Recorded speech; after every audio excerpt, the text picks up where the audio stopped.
Hi, welcome to another video. Today I'm going to show you how to use different paint markers and how the different tonal grounds you use when doing an acrylic painting can affect the final result. I'm going to get stuck into this pretty quickly. If you have any questions, leave them in the comment section below and I'll try and respond to you. But here we go.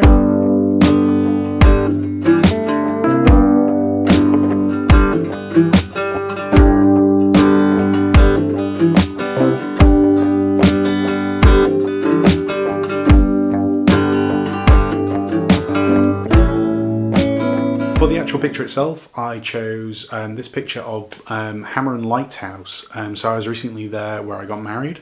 And this is on Bornholm Island off the coast of Denmark and Sweden. It's a really cool lighthouse. If you ever get a chance to visit, I absolutely recommend it. It was beautiful there. And this lighthouse itself was really just absolutely stunning. It's one of the oldest ones in Denmark. So to start off with, all I did was I did a quick drawing of the lighthouse so that we've got something to use. Then I'm going to transfer this directly to a canvas board and we're going to get stuck in. Transferring a drawing to a canvas is pretty easy. All you need to do is just use a pencil on the back, scribble with some graphite, and then you can just outline it, and it's a really good way of tracing directly onto a canvas if you've already got a great drawing. Sometimes you might want to draw directly onto the canvas. For the purposes of this, because I wanted 4 identical drawings, I've transferred the drawing 4 times, as you can see me doing right now. Once the outline drawings were done, I moved on to using my paint markers. So I like to use Liquitex ones. I also am quite a fan of Posca ones. You can see these have got quite a thick nib, as it just comes into focus there. Usually these are better on much bigger pictures, but you can get them in lots of different colours as well, which is super helpful depending on which tonal ground or whatever style of painting you're going for. The Posca ones I have are actually quite a lot thinner. So you can see here, these are the Posca ones. I only have a grey and a white at the moment, but these are pretty good for drawing with, just over the top of the pencil. So I'm going to go and do that next.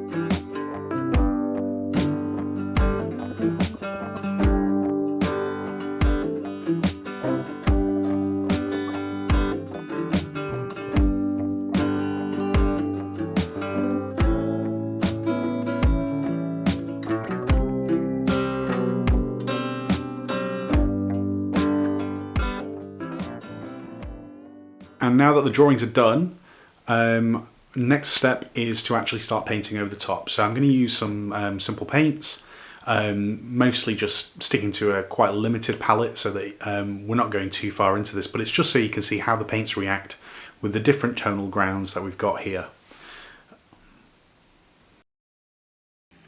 Right, so now the outlines are done, what I'm going to do is do a burnt sienna coat on this one here, so that I can then paint over the top of it with a tonal ground, and you'll be able to see that the burnt sienna will actually sort of allow the drawing underneath to shine through. So I'm going to do that now. So you can see for the top left, I've used a cadmium yellow as the tonal ground.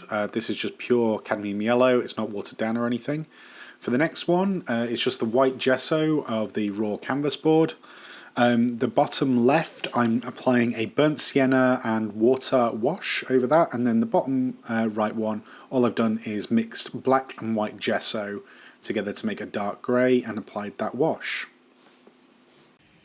So you can see now with the tonal ground applied over the top of the burnt sienna paint markers, you can actually still see the drawing through there, and I've started doing a little bit of toning there. But what I'm going to do next is start on the top ones and then work my way down. and hopefully you'll see what the difference is on all of the different quadrants of this, with different types of drawing underneath. So I'm going to crack on. With the tonal grounds complete, I can now get my paints out and I can start painting.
So now with the skies done, you can kind of see how each different background tone has like affected the ones on top. So this one here with the acrylic coating on it, you can see it's actually shining through a lot of the undercoat beneath, and actually it's kind of quite slippery, so it's really hard for the paint to actually adhere to it. Whereas on the raw canvas, because that's just using with the raw canvas using just a gesso layer, it's adhered really well because it's quite matte and it's got a lot of tooth to it, so it actually grips the paint really well, but it's really dry, so you can get the paint on there but you can't really move it around once it's on there. With the tonal ground here in the burnt sienna, it's a little bit more, it's easier to move around and it's not quite got the same amount of grip as this one up here, but it's definitely better than this yellow acrylic tonal ground. And then with the dark gesso coating, it's adhered fairly well, but there's still a lot, it's a lot darker and it's definitely muted the colours a lot more, so you're definitely getting a very different effect with all of the different tonal grounds here. I'm going to carry on and work on the grass bit now, and then we'll catch up in a few.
Now this is finished, I hope you can see that with the different tonal grounds or using a paint marker, you can get very different outcome.